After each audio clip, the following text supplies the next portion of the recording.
So, kamusta po mga ka-Streetwise? Ako po si Takeru Miyamoto at welcome po sa aking munting channel.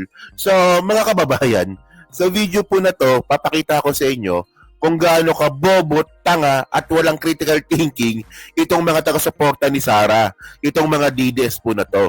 Kasi po, patuloy po silang sumusuporta sa isang tatanga-tanga at bubita na vice presidente. So, ito pakita ko to sa inyo, no? Ito speech niya to nung huling travel abroad niya, no? So sabi dito sa Abante, sinabi ni Vice President Sara Duterte na napag-iiwanan na ang Pilipinas sa larangan ng edukasyon kumpara sa ibang bansa, di ba?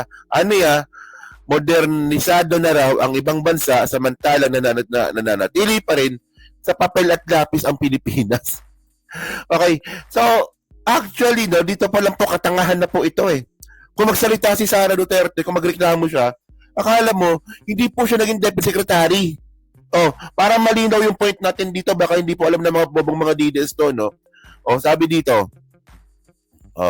sinabi ni Vice President Sara Duterte na napag-iwanan ng Pilipinas sa larangan ng edukasyon kumpara sa ibang bansa. Okay, hindi sinabi ko kanina. Sabi dito, saan pa niya, robotics at coding na ang pinag-aaralan ng mga bata sa iba't ibang bansa at sa edad na 3 at 4 ay marunong na magbasa.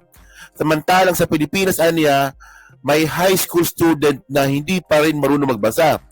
Binigyan din ito ang 2019 study kung saan lumabas na 90% ng mga mag-aaral sa grade 5 ay hindi marunong magbasa sa antas na inaasahan nila. Ito buha ka nang inakapal eh.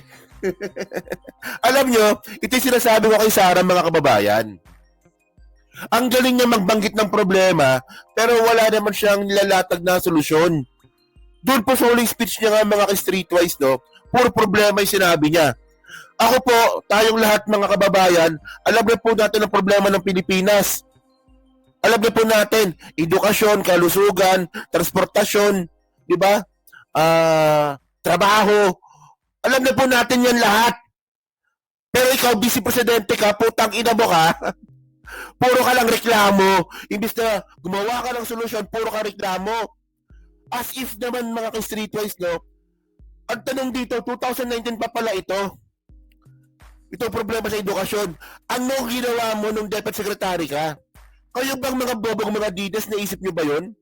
Papakita ko dito na kung gaano kapalpak noon na Deputy Secretary si Sara Duterte na hindi po matanggap na mga buwakan ng ilang mga dides po na yan. Kainis ka bobo eh. Actually may video dito. Sige. Wait lang. Play natin yung video. Yan. Ito. Ito yung video. Sige, play natin. Para mainis tayo lalo.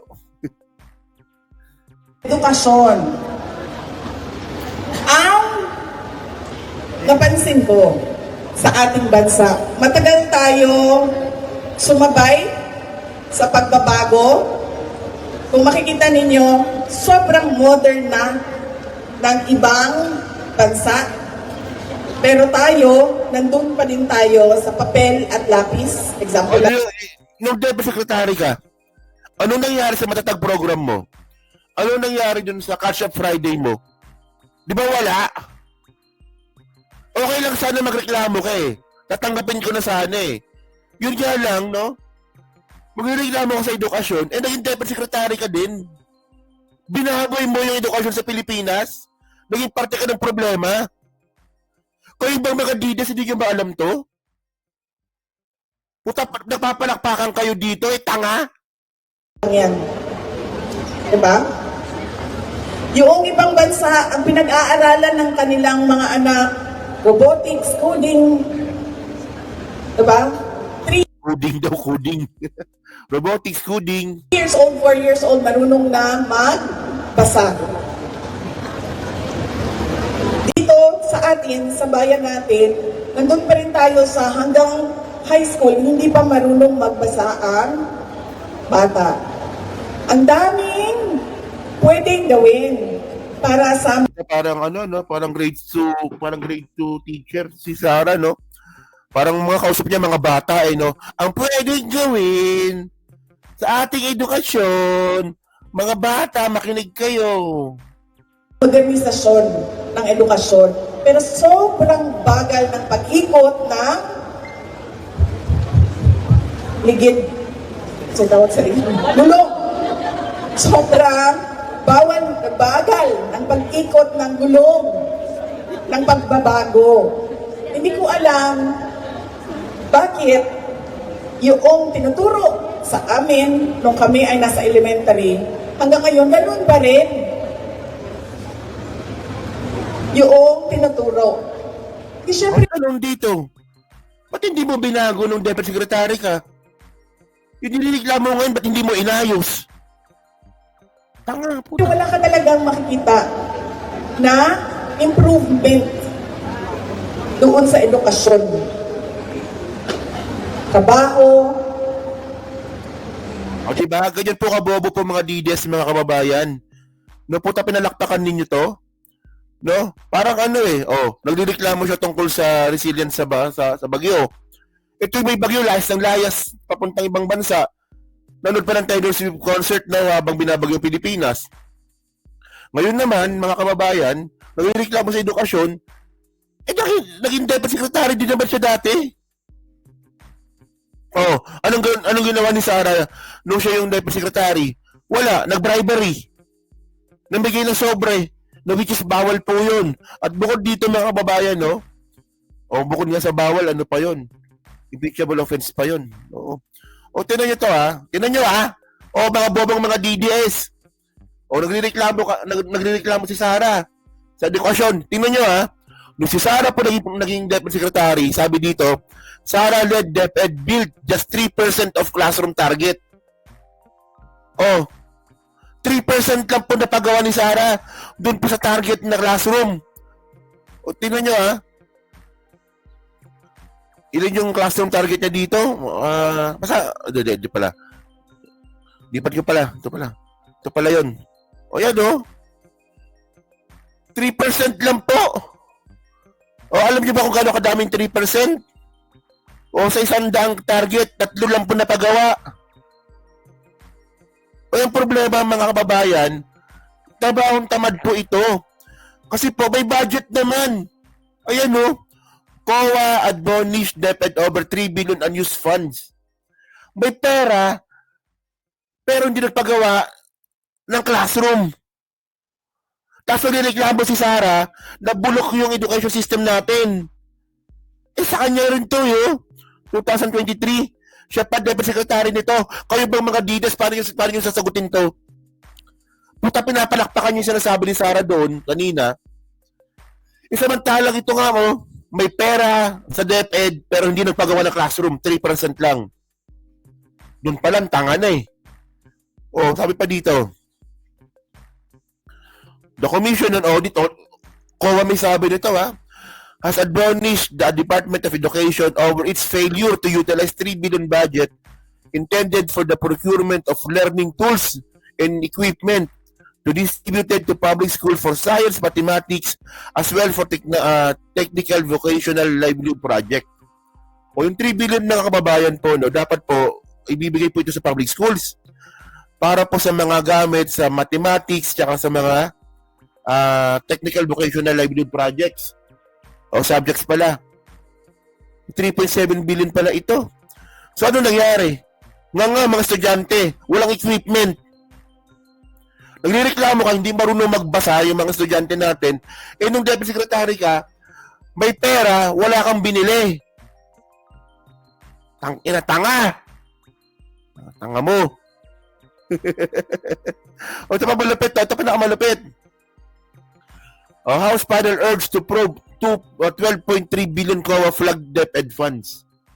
Ito yun 12.3 billion po mga kababayan yung nawawala po sa DepEd. Di ba? Actually, ang dami pong problema po ni Sara sa DepEd na iniwan. Itong 12.3 billion na to mga kababayan, nagkaroon na po ng procurement, nagkaroon na po ng bayaran, tapos ang ending, hindi po na-deliver yung mga kagamitan sa DepEd. So may nawawalan 12.3 billion pesos. Sara, tanga-tanga mo. Meron pa, ang daming problema ni Sara sa DepEd. Yung hinostage sa warehouse. ng mga gamit kasi hindi nabayaran. Actually, na-content na namin lahat yan eh.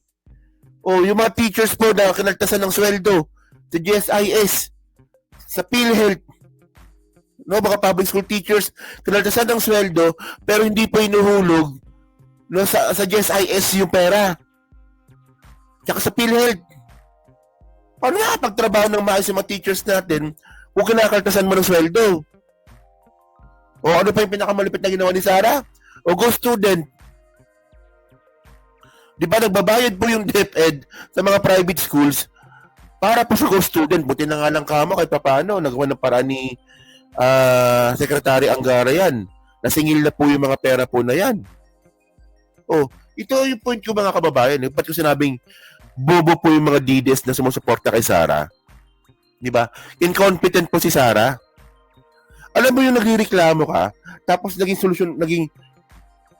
nagrereklamo si Sara, tapos naging parte din pala siya ng problema ng DepEd.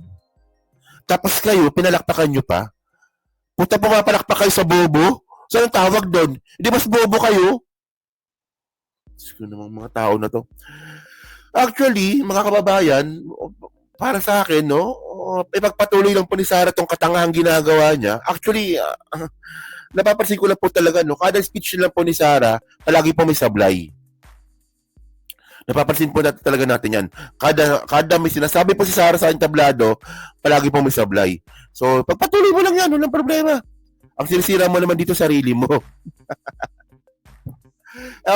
So, kayo mga kababayan, ano masasabi nyo nga po dito? No? Na itong mga bobong mga DDS, no, na walang critical thinking. Naniniwala ba kayo na walang critical thinking yung mga supporter ni Sara? Kasi ang point dito, nagdireklamo yung idol nila, pero yung idol din nilang si Sara naman ang naging parte ng problema.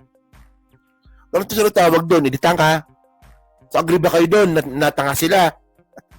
So, yan. So, pa-comment lang po sa baba at binabasa ko pong lahat yan. At syempre, dyan po sa Team Replay, pa-like, pa-subscribe. At hindi na makalabisan, pa-share na rin po ng video po na to. So, thank you mga ka-Streetwise. Kita na lang ulit tayo sa DepEd. So, thank you, salamat, and babush.